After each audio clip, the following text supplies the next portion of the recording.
Thundergrunt.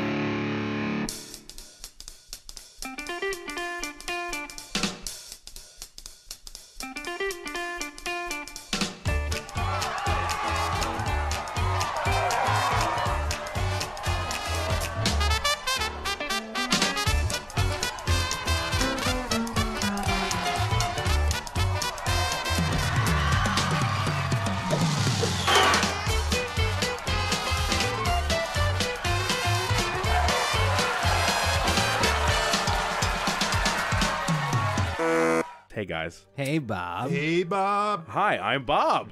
I'm guys Jimmy. just said. I'm Jamie.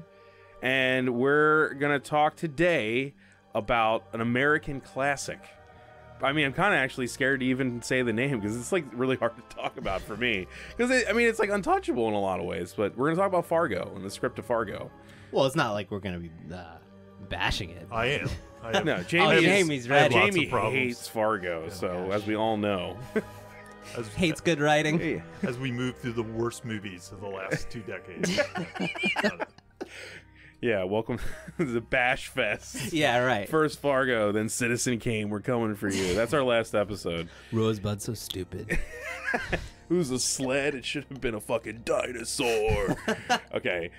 So, Fargo, guys, we got a long list of topics here that you want to discuss. This is unquestionably a classic. I think that I don't know many people that would want to even like attempt to talk about it. It's a weird screenplay. It's very weird, in many ways. Yeah. But that isn't that the Coen Brothers. They write weird, but they work. Everything works. Always. Always. It doesn't necessarily feel weird as a movie. Not it's at all. Only on, when you go back and look at it and try to take lessons from it that, you see the weirdness. Yeah, when you deconstruct it and try to figure out why it works, it's like, it shouldn't. Yeah. It shouldn't. It's because they're so talented. Yeah. It's Yeah. also like having just watched it like 2 hours ago. It's simple. It is. No, a- I It's love not. that. There's nothing complex about it. It's like a few through lines. They're very clear. I love how you know? lean it is. It's a 97-minute movie with credits. So it's probably maybe like 93 minutes of story, if Yeah. that. I love that. Yeah, Well- it's strangely, it feels like it could be like a Lifetime mystery movie Yeah. in some ways, but then it's like awesomely, the most awesomenessly executed. I'm trying to pen a word, but I can't think of what. There's definitely there's moments that are shot really like almost like intentionally conventional Yeah. that look like a Lifetime movie. Like So in true. the home, like William H. Macy's home and stuff. It's like I've seen Lifetime movies that look like Yeah. that. Yeah. Yeah. Well, where do you guys think this like fits into their pantheon? Their like previous films and Well, where this came in and Blood everything. Simple. What else was Yeah, before this? So went Blood Simple, Crime Wave. Love Crime Wave. Oh, Have you seen Sam it? Raimi Oh, directed. man. They Jimmy, wrote it. you need to see Crime Wave. Crime Wave. It's like their Looney Tunes movie. Okay. Yeah. And so Crime Wave, they wrote it, but Sam Raimi directed it. Okay. That was his follow-up to Evil Dead. You should Is that the only movie that they've written and not directed? No, they wrote Bridge of Bridge- Spies. The Angelina Jolie movie, Unbroken, I think. Oh, wow. They have a few. Shame on me for not knowing this. Well, it's kind of a recent thing. I think. Okay. Unless they script doctored things, and I don't really know Okay. about it. But you should watch Crime Wave. Okay. I mean, Sam Raimi. Putting it on the list. Yeah. And then Yeah. Hudsucker Proxy, which Sam Raimi wrote with them. Okay.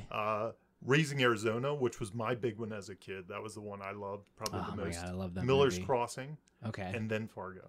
Okay. Wow. So it's- I think Fargo was the one that kind of put them on the map in some ways. Not that I was an early adopter to the Coen Brothers. Fargo gave them prestige. It gave them prestige. was to the Blood Oscar. Simple heralded when it came out? Did people? It was a VHS movie. Okay. It wasn't very well known, and then it came out as this kind of thriller, and that it was the time of like Body Heat and stuff like that. Movies, yeah. those kind of new noir movies that had a Yeah. little bit of sex, kind of horror level of violence, and it wasn't heralded, but it had a huge following on VHS. Okay. I can say that I'm old enough that I was actually working at a video store and I rented it on VHS and watched it for the first time. I was blown away. fantastic. So yeah. My father rented it and said, "You got to watch this," and he really just wanted me to watch it for like the Emmett Walsh reaching through the window scene. Yeah. And of course, there's that bullet scene with the bullet holes through the walls that every movie used since then, to this day. The corn video. Yeah, Pretty sure Michael Bay has even done it a few times. Probably. Yeah. I'm sure it's in like every Marvel. Once movie. again, a movie that is not filled with complexities. No, It's, for me, when you know? I revisited, because I watched Blood Simple recently, and when I revisited Fargo, I hadn't connected them as being similar type movies, but I feel like they're very comparable tonally. I think this one they started to find their voice. It was like Raising Arizona, maybe their voice went crazy with voice. And then this one, and Hudsucker Proxy was very stylized, and they had one sense. But this was almost like bringing their voice to Blood Simple in some ways. You know, I like that. It kind of makes it. Where fun. was Barton Fink on the? But so here's the thing. I was reading about this the other night. Apparently, they had scripts for Lebowski, Fargo, and Barton Fink. But John Goodman was working on Roseanne at the time. Okay. So they went with Fargo. But they were all ready to go. So, that's amazing. Yeah. Jeez. Yeah. So Lebowski came after Fargo, and then I believe, which one did you ask about? Barton Fink. Barton Oh, I'm Fink. sorry. Yeah. Barton I thought Fink came before it. Yeah, Barton Fink's because I thought it. pre-Fargo. Yeah. Because So- Barton Fink, well, I love it to death. I didn't mean to throw you off there. No, it did. That did not gain prestige like Not this at all, Yeah. Well, the strange thing was, I saw two things. I saw Barton Fink and all of these were ready at the same time, but the one thing I saw was that, which doesn't compute. There, John Goodman would have been available for Barton Fink, but I guess he wasn't available for Lebowski. It must have come down to that. Yeah. Can you imagine Big Lebowski without John Goodman? No. No, it's like a role of a lifetime, man. Like no human could play that role ever. Just him. Yeah, Barton Fink was kind of the one that I came to later on, because it literally when the Coen Brothers came up in conversation, that was the movie I always felt I'd never heard about. No one talks about it, and then I came to it way later, and I ended up falling in love with it. I actually love that movie. watched it like 50 times. I really love that Yeah, movie. Barton Fink was the first press screening I ever went to. Oh, Wow. I was in college, and the school newspaper used to let some people Yes. go and do some movie reviews, and I was a film major, so I loved it. I was like all over it. It was probably Raising Arizona and it were kind of neck and neck for the ones I loved for a long time. Okay. But then it changes every year now. It's one of For those me, weird it's things. Hudsucker right now. Hudsucker. Hudsucker. That's probably like my top 5, honestly. I think Raising so, Arizona for me. Yeah. Yeah. Probably me too. Yeah. Edgar Wright's favorite movie, How by about the that? way. He told me to my face. I asked him. Oh, Miller's Yeah. Crossing also came before this. So Okay. if I didn't, You say did that. mention that. Okay, Yeah. I did. I couldn't You're on remember. top of it, Jamie. I threw you off. Miller's Don't you just hate them? I mean, like, shitting out that many classics on that level. Like, Yeah. are they even human? Like, come on. Miller's Crossing is enough. You know what I mean? Like, they're like the Jedi filmmakers.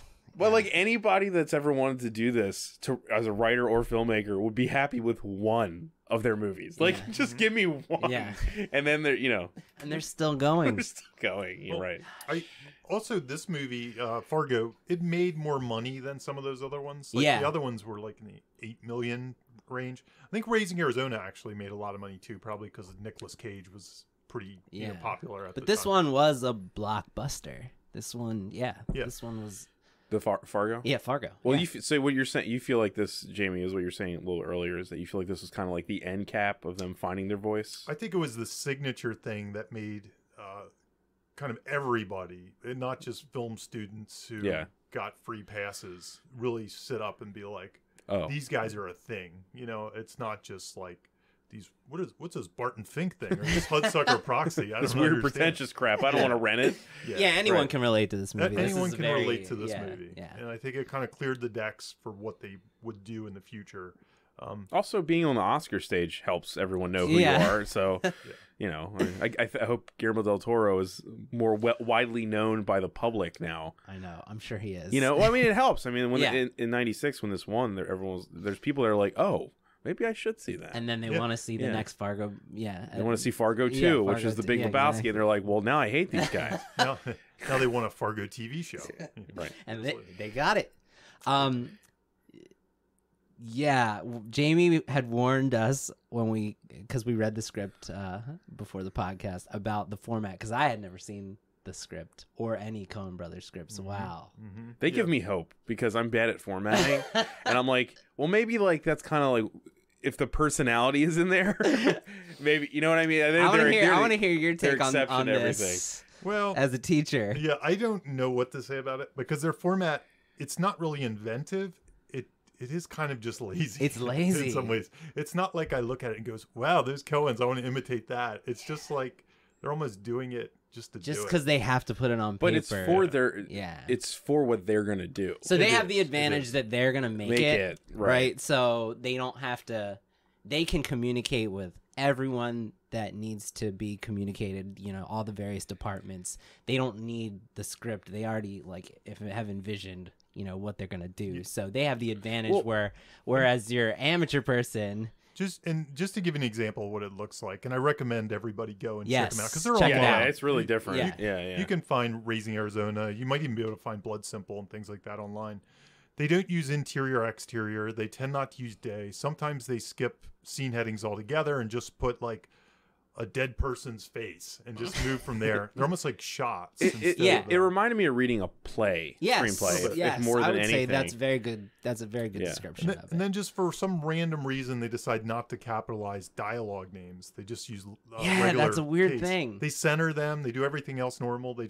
It's like they don't want to buy the software. Exactly. So what do you think about the fact that, because I've actually seen this, I can't think off the top of my head another good example, but oftentimes a screenplay that wins best screenplay, the Oscar, the format, it's not professional format. You know, it's not something that somebody who's learning could pick up and go, oh, I know what I'm doing after reading this. Isn't that because it's usually won by an auteur, though? Exactly. Isn't that the point? That's very interesting. Well, I was gonna say, I find that to be a common thing. I'm talking to you guys, your script guys, but in the end, doesn't this kind of show that, I mean, like, everything is about the end result? The story, yeah. It's like, I mean, the formatting is an important thing for, like, the business and everything, but, like, in the end, they're filmmakers, and all that matters is what is the end product, right? I'm of two minds of that. So, on one hand, I almost think spec scripts are a way you could play with the format, because who cares at the spec script phase? And there are a lot of people that play with things just to play with it and grab attention nowadays, and I'm one of them. I change up my style all the time and stuff like that. On the flip side, once you go into production, you kind of need those ints and days and stuff like that, because it helps the producers. It helps the line producers. They have software that sucks the document into a thing. So usually what happens with me, if I have a spec that I am creative, at some point I change it to the less creative version for those people to be nice. But it kind of tells you that it's not, don't freak out over format. Don't be totally crazy about it. But then on the flip side, if you're a new screenwriter out there and you're writing your script, you're going to be judged by a lot of people that aren't the Coen Brothers and aren't the Coen Brothers producers and aren't the studio. They're people that read books, take classes, and really hold on to this stuff as like the magic sauce. Exactly. Well, we're sitting here with the script butcher. So on my end, I'll tell you. So what I run into a lot, and this is not talking about the movie, but I think it's important to bring up. Most of the scripts that are out there for people to learn from are shooting scripts, so they're not the right thing to learn from. Because what an amateur, what a spec script is not a shooting draft. And this goes for, things like this too. These auteur scripts that win Oscars. A lot of the gatekeepers, like Jamie said, are your frustrated nephew who can't make his way up the ladder, but he knows all the books by heart. And he has been told it goes. He knows the math. Exactly. But doesn't know the magic. They're really nitpicky and snooty. And so you really have to, in my opinion, write for them as much as you're writing for people who don't have that perspective. They're almost looking for someone to lecture to. Right. So don't give them an opportunity. I think playing it safe when you're somebody who doesn't have an agent, who doesn't have a name for themselves, who is trying to break in, you don't want to give people a reason to toss your script, even if it's just nitpicky stuff like formatting the slug lines.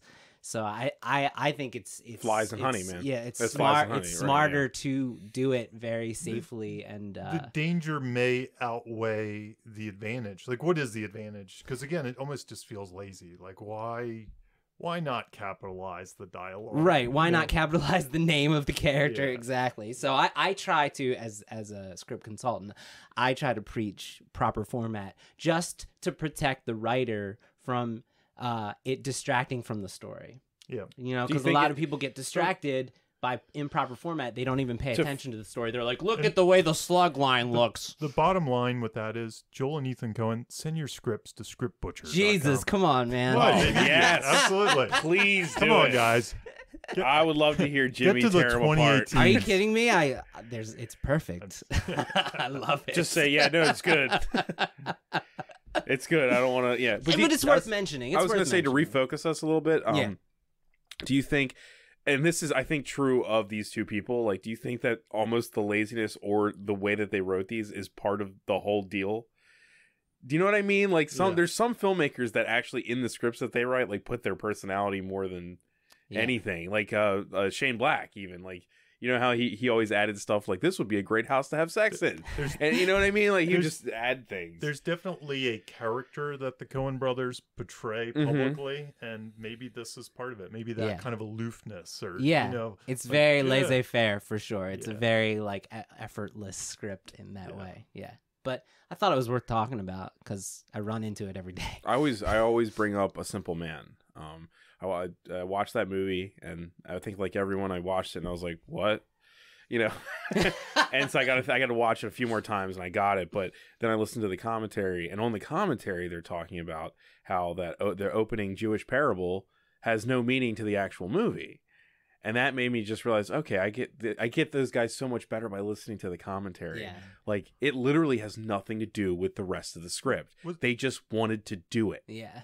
What commentary was it that they had the two fake British? I'm pretty sure that was Blood Simple. Was it Blood Simple? That's great. Yeah, they had the fake guy commenting on. Yeah, that was like the most brilliant. Yeah, but that's like their sense of humor with all of this. You know what I mean? Like, I don't think they care about formatting, and they never will. Yeah, and they don't have to. That's why they're geniuses. But if you're out there listening and you're just starting, it's not a lesson. Don't take it as a lesson. It's right. Yeah.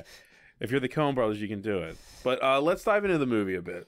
Let's talk about protagonists. Okay. Because this movie's got kind of a from dusk till dawn thing going on, weird. Doesn't it? So weird. What do you think, Jamie? The protagonist. This is a tricky question. I mean, I'm going to go with William H. Macy. Okay. Jerry. It could be. It really could be William H. Macy or Marge. And in some ways, William H. Macy is my choice for the first half, and then Marge, because she gets. Basically, she's not there in the first half, really. And Jerry's not there in the third act. No, I know. So he disappears. It's very tricky to say. Yeah. I don't. Who do you think? Okay, so this is really tough. It's a tough question. It's a weird thing to watch a movie that's so good and then try to deconstruct it and then go, it shouldn't work. This doesn't make sense. Like Phantom Menace is the other movie that I think of when I say who's the protagonist. I don't know who but it's like because of mistakes. Oh it's my god. So the thing is, like, she represents the theme, and her theme wins out, which we'll talk about theme in a minute. And she's the one we're rooting for, right? We're rooting for her. We're not rooting for him. And I'm not necessarily saying that a movie you need to root for the main character, but with this movie it feels like you do. And strangely, I do kind of root for him. I don't you know. do? Yeah, you want him to win? He's such a pathetic character. I want him to stop But would you suffering. Oh, this is good. Yeah. I do root for him. You know. Okay. But probably for all those reasons, you know, introducing a protagonist. It's like, how do you introduce a protagonist and make a despicable person doing a despicable thing likable? Yeah. And I think you do because he's trying really hard. Yeah. He's got the Minnesota nice thing going. Yeah. He's a bit of a doofus, but I think his save the cat, and this is a weird one, his save the cat is that father-in-law treats him like garbage. Absolutely. You know, yeah. So you kind of feel so for there's him. rooting interest just in that. It's the second he says that her and the son will never have a problem. Yes, that's right. Like, you know that this father-in-law does not give a shit about this and guy. he's really alone. Yeah, absolutely. Yeah. So there's a certain loneliness to him. And he's come up with a plan that, in a weird sort of way, is relatively safe.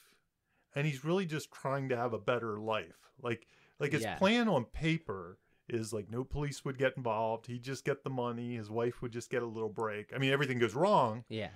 So, I don't know. I kind of want him, in a weird sort of way, in a movie sort of way, I feel his tension when problems come up. Yeah, you relate. You can connect with his emotions. Absolutely. Unlike if you had Darth Vader... And when something bad happened to him, you're like, yeah, Darth Vader, screw you. Get him. When bad things happen with Jerry, you're like, oh no, is he going to get caught? You feel the tension. You know, that tension. Right, he's caught in his own web of deceit. So you're becoming him. Yeah. You know what I mean? In that beginning of the movie, I think you're becoming him. All right, well, you're swaying me. You're swaying me. Well, he also has no finesse in anything he does in life. Like, every character he interacts with, they all, like, kind of hate him. There's not a human in this movie that likes Jerry. He's pitied. I don't know, man. I think most characters can't stand the guy. There's not a moment in this movie where somebody's like, I'm happy to talk to you.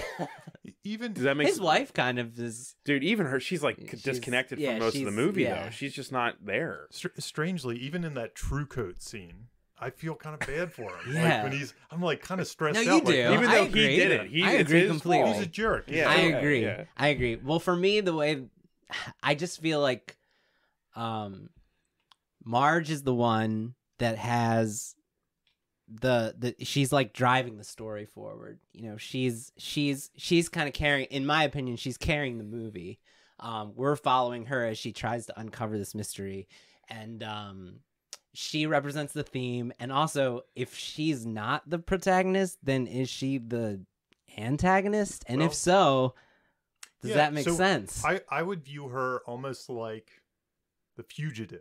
Yes, Tommy Lee Jones. That's exactly what I was thinking. Tommy Lee Jones, like Tommy Lee Jones. like he's like the hero of the movie, yet he's not. But he's not. Yeah. It's a very good comparison. It's like a pursuit character. Yeah. But there's also this idea, like in themes, that there's a stakes character, and she's kind of that. She's almost the one that has it all figured out. Yeah. So she's showing that side of the theme. Can I throw a little wrench in there? Yeah, man. Absolutely. I think a really important scene in this movie is her meeting with her old. We're gonna get to that. We are definitely gonna get to that. But I think don't you think that plays into how like they draw out her as a protagonist? I don't. Stuff? Yes, the I sympathy agree. thing. Why did she go? Yeah.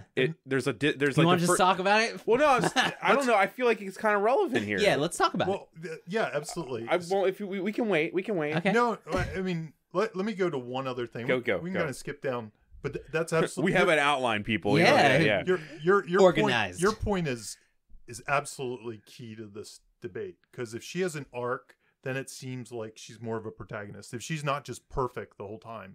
And what you just suggested, we'll jump into it. What you just suggested is that she has some doubts. She goes there, and she's wearing makeup and she's dressed up. She's not first time in the movie. First time in the movie. Yeah. She's having some kind of, somewhere in her mind, she wants to get something out of that she's not getting at home with her.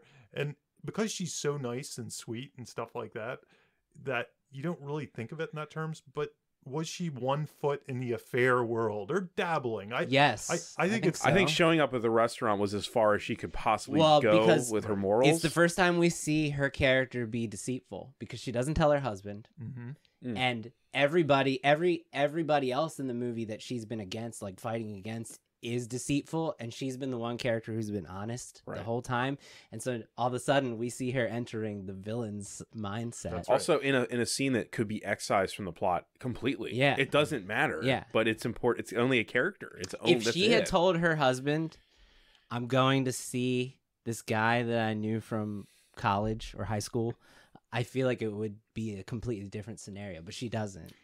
Here's a weird thing. Well, after I watched that scene recently, I went back to the script to see if they said she's wearing makeup and she has a nice dress and things like that, and they don't.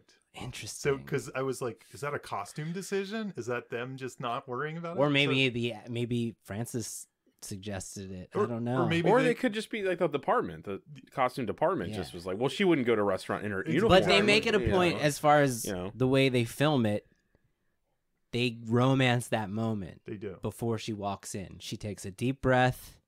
She has this moment where you're looking and you're wondering what she's thinking, and it appears she's thinking like, this could go somewhere interesting. Can I even throw another? Used to. When I was watching it, another thing I was thinking of too, like in this scene, if you took the whole movie and erased it and just had this scene of two humans meeting, and it gives you almost all the information you need to know what's happening.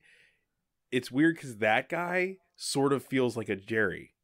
Well, yeah, he's pathetic, alone. He is just like that on purpose. Lie, he's trying. Yeah, he had obviously different intentions. He's dishonest to the person he wants, and he feels like this could save him and her at the same time.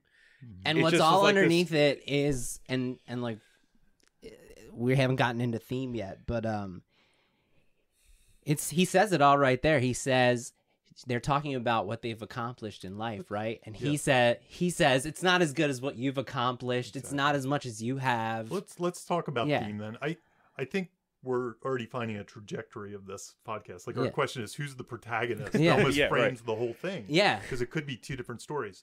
But theme is a key part of this whole thing. Like, who would be the protagonist? So what were you feeling as far as theme? So theme, I think it's pretty clear. I think they do, and when I watched it again, I was like, wow, these last few scenes really hammer it home. It's so deliberate, but it's subtle. It's not in your face. Mm-hmm. And I didn't think before rewatching it that she had an arc, even looking at the script, but now I definitely do. Yep. And I think it's she realizes that she's content with what she has. Yep. And before the movie started, she wasn't. She wants to be a part of the good in the world. And yes, I really feel like that. That's really that I haven't thought about that. She gives him that lecture, and it's like she, in her own mind, at that moment, also decides, well, I want to be the opposite of what he is in this world. Yes. All this, I think she says something like, all this for a little money. For a little bit of money. That's exactly what she said. But in her mind, she was day. thinking all this for a little bit of sex. She's talking to herself. Right? Yeah, I mean, absolutely. She's saying, and she says, I just don't understand it. And it's really like she's talking to herself, not really him. Like that conversation that she has is almost like just as much to herself as it is to him. There's also a scene... this is in the script, but I feel like we're talking about actors because Frances McDormand is amazing. So there's also a scene, and we talked about the moral premise on a previous one, and there's this thing called the moment of grace or something like that. Yes, that's exactly. There was one scene. Did you see that scene where she's looking at Jerry's family in the picture? Mm-hmm. Like to me, that was almost a reflective moment. That's I didn't think about that. So if I had her trajectory. There's this whole story. Should I have an affair? Shouldn't I have an affair? Maybe we're going a little too deep because, like you say, I think maybe going out to dinner with him, it's almost like digging up your old boyfriend on Facebook. That's the equivalent of this. I don't think she's really good. No, I agree with you. But there was an inkling in her mind. Oh, there's absolutely, it could go somewhere. Like what? Yeah, like that's why she's showing up. There's something she's missing, and that's why she showed up. But I don't think the character would ever step past that. Right. Like no. I never felt like she was. But she needed to face it to realize that. Yeah. So yes, she's a character that starts out thinking maybe I should try this. And then she actually has that experience, which sets her going in another direction. Yeah. And then she sees that Jerry is a guy that had all these good things and has tried something else. He's looking at the happy family. Yep. That's right, because he has kids, which she's on the way to. Yep. Yeah. And then by the end, just through her statements and her settling in with her husband, you feel like she's satisfied. She gets what the path is, and she knows that that's, but what she has is pretty good. It's not worth looking at. She even says that. And listening to all of us talk about it too, it kind of, what I didn't say yet, what I wanted to say is the way I feel about this movie is I agree. You said Marge was your protagonist, right, Jamie? I said Marge. You said protagonist. Marge. I actually am not sure, but I lean toward. I can't decide. I lean out. heavy on Marge. Me too. The protagonist. And the way Sorry, Jamie. That's okay. No, it's fine. I think I don't think there's a wrong answer. I love that we can the way find it's written, the way that this is written to me is the reason I said From Dusk Till Dawn earlier was because to me Jerry in that whole story is like the epilogue. Or the prologue, sorry. It's just simply, this is how we got to this story over here, but we had to give you all this to get to, it's her movie. Yeah. This is her movie, and it was just, this is all the details of how she got to where she is and how she's going to learn the lessons she has with her husband. Yeah. It's a short film that has like a whole film around it justifying it. See, so because they're so separated. They are. They're so separate. I agree with all of that because my bottom line is you really can't say because it is so weird. Not according. Not according. That's just how I saw it. It's your normal book that you open up. Like you can't just analyze this and say this is Sid Field. This and it works fine. It works fine. But here's the thing: like if I was outlining this movie, there'd be so many ends. There'd be so many different ways I could do it. One way you could do it is to show Jerry in his ordinary life. Yeah. And then he gets his catalyst or his inciting incident is you owe us money. And he has to come up with a plan. And then he comes up with a plan. I'm going to kidnap my wife. Mm-hmm. And so it could start completely different. But earlier. But instead it starts with him almost what would be a break into two kind of moment. Yeah. You know what I mean? For him. For his character. For him. So that's one way you could start it. You could have started it with Marge. It could have been a traditional procedural where you set up pregnant sheriff. She has a little funny encounter. Then she finds some bodies. Then she starts digging. And it's really interesting that this is kind of, when you're in the outline phase, this is why I personally am a fan of outlines, because you can experiment with all of these and find the one you want to go with. You can pick, and after you get it out of your system, the boring version, maybe you come up with a Coen Brothers version that just starts right there. And well, bam. if you did it conventionally, would this movie be that notable? I don't think it would be as good. They can still direct like nobody's business, so we're not arguing that, but like it'd be less notable. Pace-wise, I think it's perfect. I don't think we'd be talking about it for half an hour. No. You know what I mean? Like there wouldn't be any reason. You know, we could probably find a movie that was like this, that was done that way. That did it the way that you described, Well, just think of like any serial killer, Yeah. the forgettable serial killer thing where it's like you're meeting all the characters right off the bat, you know exactly where they're coming from, and then it's just how do we find them? That's the I movie, think, like, right? the fact that we don't meet, because I'm with you, Bob. I weigh heavily that this is Marge's movie, and I love that. I love that we don't meet her for 20 minutes. Like, what movie do you watch where the main character, you don't meet the main character for 20 minutes? Right, yeah, maybe one of the main characters, but not the main character. The Phantom Menace. I'm sure there's got to be good examples. I can't think of any. Jamie's got to throw in Star Phantom Wars. Menace. Anakin. I don't think we meet him until 30 minutes. You're good not point. wrong. No, you're but not wrong. I don't feel like that was like a voice decision, though.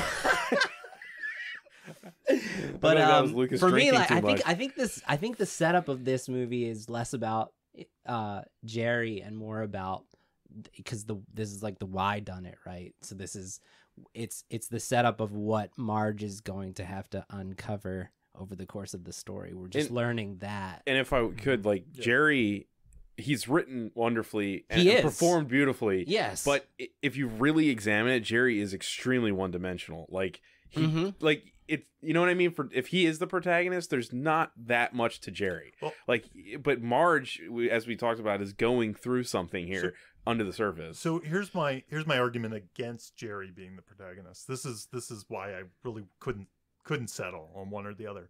But I think in a story where Jerry was the protagonist, he would either arc or have an opportunity to arc and choose not to, which would end in tragedy. Yeah. And he doesn't. He just bullets through the whole he just thing. bullies through the whole thing. Yeah. So he never really, he's not the character that ever has a dilemma, really.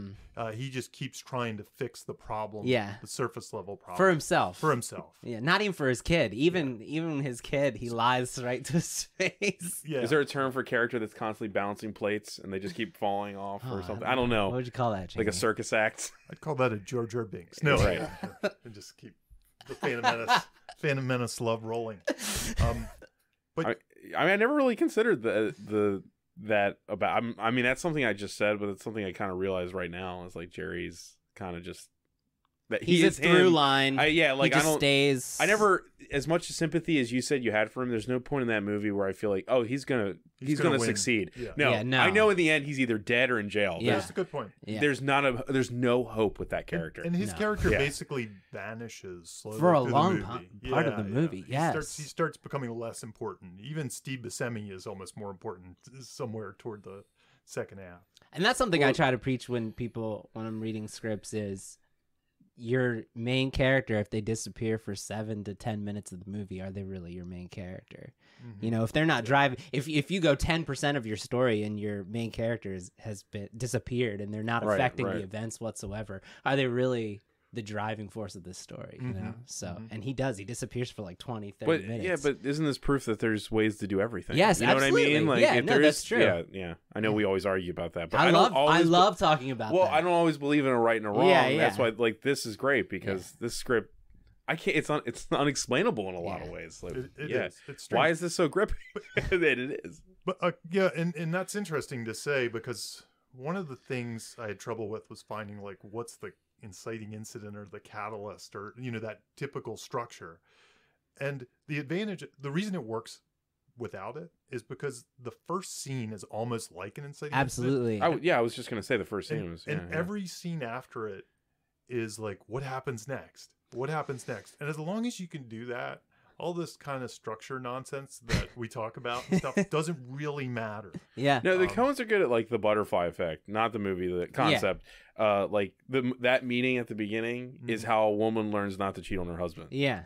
That meeting leads to this series Or that of she events. doesn't want to She cheat on her doesn't husband. want to cheat on her husband. Like that one moment here led to this woman making a decision not to have sex with another man. So true. Over here. Everything is consequential to the next Everything. thing. Yeah. It all matters. Yeah. Because the weird thing is the inciting incident. Then otherwise, if you take it according to the typical page 12, page 15, it's Jerry getting a call.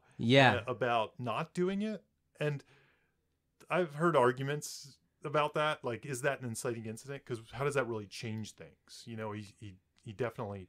And there's some notion that Blake Snyder, I think, said in Save the Cat, where the catalyst is the thing that undoes the world that's set up. Like, you know, so it makes the main character seek balance. Okay. However, I mean, how does he seek balance? Is it just a complication? Is it really, you know, is it his unconscious wrestling with his conscious?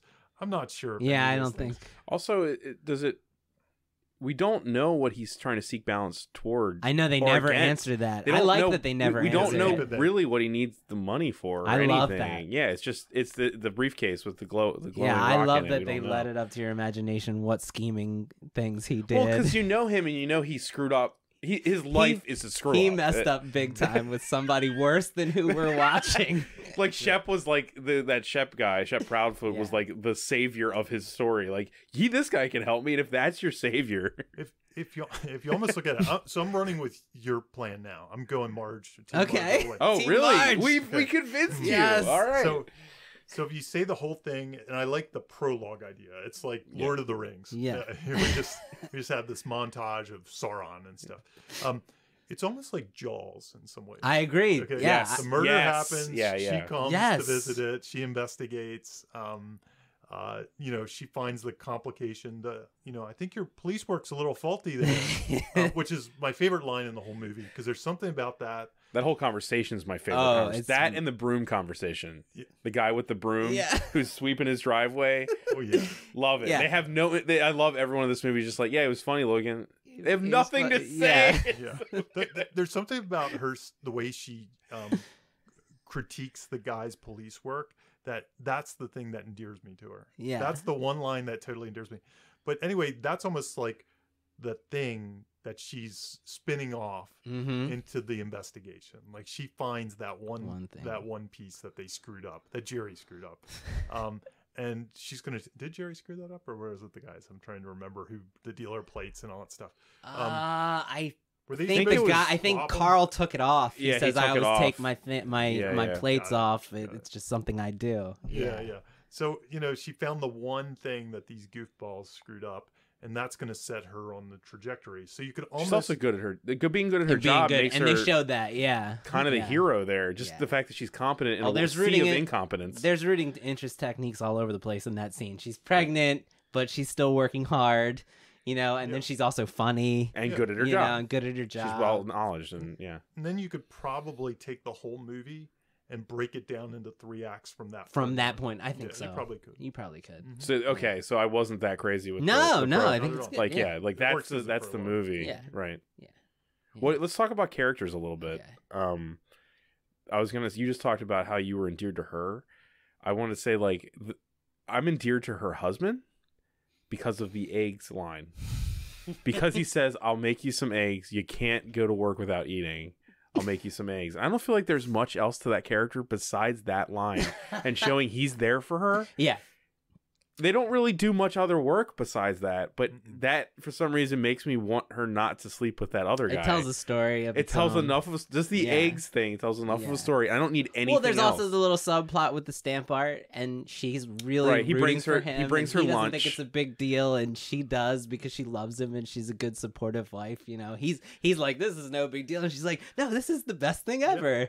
But as a character, he's mostly inert, though. I mean, you're right. Yeah. He's just kind of there and he's a bland character. I had not thought about. So you said how the characters Jamie posed the question, how do the characters represent the theme?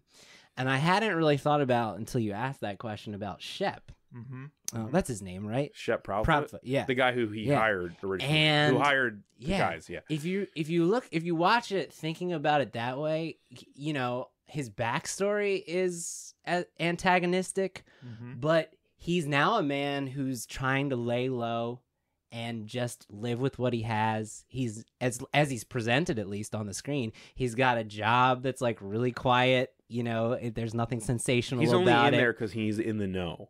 Right. He knows who to go to. But what I'm saying, as far as like be a part thematically, he's on the right side. Yeah. You know, Yeah. he's content. Yeah. And then when these guys fuck that up, he goes back into being like a villainous character, and he's like, "You motherfuckers!" Like, and you know, he assaults them. He starts displaying the antagonistic behavior as soon as that contentment is like upheaved. But And he's I like hadn't thought about it He's until the you asked that antagonist question. of the villain's story. Yeah, Really yeah. an odd way, It's kind odd. of. But I yeah. hadn't really thought about his character as like a good display of the theme until Yeah, that. yeah. Yeah. Yeah, they all definitely have. If the theme is something along the lines of like, is our life enough? Or, Yeah. you know, or maybe about money or something. Yeah. It seems more broad than money. You know, Yeah. it seems like, is this life enough? Because Marge, for example, Yeah. and her dalliance, the Radisson. I also At the don't. Radisson. I think The a Radisson. big part of this because the Coen Brothers are really into like geography and location and how people are in different areas. I think a lot of this has to do with Middle America or where, you know, and everything. Like this has It to was do a with the type deliberate of, choice to set it there. where it is. Yeah. It's not just because their The accents setting are is a funny. character for sure. It's that that thing they've talked about, Minnesota nice. You know, it's always this nice space. But they could be sinister, but they're still nice. You know, Yeah. and then you have like Steve Buscemi, who's not from around there, and he's got his own Yes. style. Now he's like this guy from New York, Yeah, who's exactly. obviously just completely out of his Yeah. element. It's like, who are these aliens? And then around you've there? got like this living golem monster Yeah, of, he you know, in doesn't say Peter anything. Stormare. Yeah. Yeah. I mean, do you feel that he would be, if most people point to him as the antagonist, I feel, don't you? Like, especially in her story. Yeah. No? I Do think you not Steve, feel that? in her story, In Marge's story. in her story, yeah, he's the antagonist. Yeah. But do you think he's the antagonist of the movie? I think Carl's as much the antagonist because Carl is the most covetous. You know, Carl is the one who just wants more and more and more, and he's doing this, and he's speaking every scene. It's all about the money, right? Like every time something goes wrong, he brings up how like we need this. You know, I want my 80,000, my 40,000. My only feeling is that he's not calculating, and like it's not as. That's a good point. He's purely one-dimensionally selfish. He's not like trying. He doesn't care about others. He That's just true. wants It's his. just for him. It's And strangely with him, he's not as dangerous as. Oh no, not at Like, all. I don't think he likes killing people. I don't think he all, was going to yeah. kill the cop. You know, I think he almost would have gotten caught. No, in that scene. he's struck by it. He's shocked by it. And there are scenes that you can feel his loneliness, you know, like that's when he has like the hooker at the whatever show they're watching, and he's talking and he just wants that connection. So he's seeking something more, whether it's money or people. He's upset that the guy won't talk to him in the car. You know, he just seems kind of lonely to me. You couldn't cast these two characters more perfect. You know what I mean? Like, can you imagine anyone playing those two characters I better? love the scene in the car where he's trying to get him to talk. Just say something. Once again, not plot. It's just great. No, it it's doesn't just matter. great. It's But just it's great. that scene is full of conflict, so it works. Yeah. You know, if it was It boring. sets everything up that they do. So. Yeah. The other thing I noticed in this movie, Linda Seeger's book, How to Make a Character Great, or Making Your Character Making a good script great. The There's a book. second book. Yeah, that's one of them. It's Making Characters Great or I something. haven't like read that one. She came up with a thing. The one thing that always stuck with me in that book, she says great characters have a paradox, so they're not just linear. And I saw an article recently about tensity, and tensity is a thing in marketing and branding where you have two opposite things that kind of work for the brand. Okay. So, you know, these characters kind of have those paradoxes. Here's a contrasting example. I'll go back to Star Wars. Yoda is kind of like this bumbling, foolish, wise man. So it's a paradox. You see, there's two things acting. But then if you take a character from the same universe that doesn't have tensity, it's Jar Jar Binks. He's just a fool. He's not like a heroic fool. He's not a powerful fool. he's just a fool. I think he wanted him to be a heroic fool at the end there. Maybe, but it didn't work. I was sleeping by then. I saw it 6 times. So how would you put? How would you? How is this on display in Fargo? So I think Marge, what would you say? She definitely has a paradox going. On one hand, she's this kind of very smart investigator, Sherlock Holmes. On the other hand, she's kind of this. She's very gentle, pregnant, kind, soft-spoken. Yes. And then you have somebody like Jerry, who is. He's the mastermind thief, or he's the guy who. But he's tried dad. to do this. Exactly. Yeah. He's dad. Exactly. Yeah. And all the characters have some sort of paradox. That's None an of them are interesting just point. linear. Well, how do you feel about Steve Buscemi and Peter Stormare there, though? Steve Buscemi, I definitely think has a paradox. I'm not sure. You know what I mean? Yeah, it's almost, the silent golem, you said. Yeah. Well, because he's like a monster in this movie. Yeah. And he doesn't care about anything. That moment is so scary when he says, when they look over and they've killed Jerry's wife. He's killed Jerry's wife, and he's like, "Why did you kill her?" He's like, "Well, she was making noise." You know. I think he. God, that's all. It's, yeah. I don't, dark comedy at its finest. I don't really know what his paradox is. He's just scary because he's a monster and we don't know what he's thinking. Yeah. So I'm not sure if he has one necessarily, but all the other characters. It's almost like you would write that. I couldn't imagine them that when you write this script, you would be like, "Well, Peter's got to do this." You know what I mean? Like to write that, because there's not much there on the page. It's like you need the person to make this work. Yeah, and they got him. Yeah, we need the ultimate dead face. And it's like Peter Stormare. Okay. Yeah. I mean, is there anything else? I think we went through our outline pretty good. I think it's a great... the fact that it doesn't follow any of the things that we are taught, and it still tells a great story. And it won an Oscar, and it's relatable. It's a great script. Yeah. And, maybe one of the reasons it breaks these rules is because of that thing in the beginning. This is a true story. Yes. So we didn't talk about that. Yeah, being that they're trying to kind of, and I think that's up for debate, right? That's still a debate. Oh no, they said it's not. There's two things. It's not. But I think when you break structure and stuff like that, like if you watch a found footage film or something like that, those movies don't always follow convention because they're trying to follow reality. Mm-hmm. And if you start hitting beats and stuff like that, it feels less like a true story. I do think there was part of this that they were trying to trick people. Like, it's almost a joke they're playing on everybody. Like, could this dumbass story, like this silly, goofy story, be a true story? Yeah, and if you had, I guess, see what you're saying, and if you had followed it traditionally with, setting up all the things in Jerry's world that need fixing, and then slowly, you might have been winking at something. Yeah, you wouldn't have sold the true story aspect, and I think there's probably still a lot of people. So they've said on record that the only two true things about this story are the wood chipper incident, which is a '60s murder incident, and the guy who was cheating. I think it's GM with the writing down the serial numbers. Right, that was a real thing that happened. That didn't. It also, wasn't that moment. We were talking about Minnesota Nice. I feel like there's no better moment that's displayed than on that phone conversation. The way that guy responds to Jerry on the phone is like the way it just slowly, gradually, where he starts losing the Minnesota Nice, it displays it perfectly. Yeah, it does. It really does. I love when he calls back too, and he's like, and he's done. Yeah, he's just done. Yeah. He's not nice on that last one. It's just like when he's like, "Oh, the cars definitely exist." He's like, "Well, I'm sure they do." Yeah. And then it just devolves so hard. Yeah. Yeah.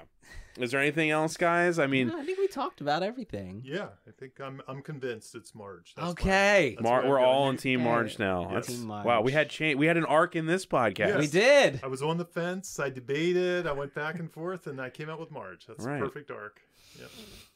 I mean, I guess the only thing I would ask you guys is, what would somebody that's diving into writing right now take away from Fargo? Tension. Tension, definitely. The scenes are the average scene length in this movie is 2 minutes and 7 seconds. That's very important because there's a big. You're nuts! I can't believe you. Did you watch it and notice that? I found somebody who said okay. Okay. All right. That's important to me. I was like, does Jimmy watch movies what I'm saying like is, he has an app. The magic.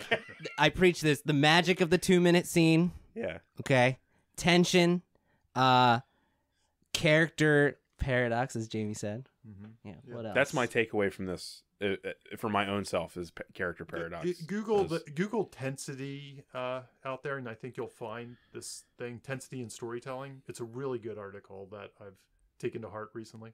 For me, when I watched it, when I'm amazed, because it's something that I'm not sure I do, and even approach as well as they do, and it's almost inspiration. Their scenes are so entertaining. Mm-hmm. Like, it's very easy to outline, it's not easy to outline a whole script and a whole story. You have this beat sheet, but then your scenes are just servicing the outline. Mm-hmm. You got to get in there, and all of their scenes, I could watch any one of their scenes It's a by short itself film. and just be entertained. It's one of those movies, if you flipped it on at any point, you'd be like, wow, this scene's awesome. And it's all based around character and agenda, I think. Yeah. Every character in every scene. Yeah, so dig into those scenes. Like, just because you have a really good outline, go to town on your scenes, make them awesome. I think it was actually Jimmy who told me years ago. I mean, like, when we first met, you were like, make sure every scene is a movie. That's what you said something like that to me. I do say that. Yes. Make sure every scene is a movie. Every scene is its own little movie. Right. Like, if somebody could just take that out and it's like, that's a clip, and I would love it, and it's great. I know everything's going on. Man, I was preaching that stuff to you years ago. You were Shame on me. That's just shitty. You were delivering it down. Just so you know, Bob, every scene this was needs to be while I movie. was like working on your movie as like an assistant editor, so like they're just handing down info. Yeah, I think every scene is a movie is my takeaway from this. Yeah, there you go. Okay, that's a good takeaway. Yeah. Well, I guess we should end this, and me and Jimmy should go watch the show. Yes, because I've never seen the show. The show is great. It will. When you said, "Is there anybody you could recast?" Well, how about Martin Freeman and Billy Bob Thornton? It's really not recast though. It's. Are they playing the same characters? No, it has similar traits, but it goes off into different directions. It really just takes place in the same thing and has the same sensibility. That's really what it is. Somebody told me it was like a show about a town and like the different the things that happen in a town. Yeah, yeah. So, I mean, nothing will ever make me love this movie less. I think I could watch this in any moment. So I will check the show out though. Not that they're competing. I think you'll both really. I'll watch it in 2035 when I catch up. Okay. There'll be 10 seasons by then. All right, guys. Thanks a lot. All right, thanks for listening. Yeah. Thank you so much. Coen Brothers, stop being so amazing. Leave something for the rest of us. All right. Bye. You have just listened to Writer's Blockbusters, a screenwriting podcast featuring two professionals and another guy. Available only on Thundergrunt.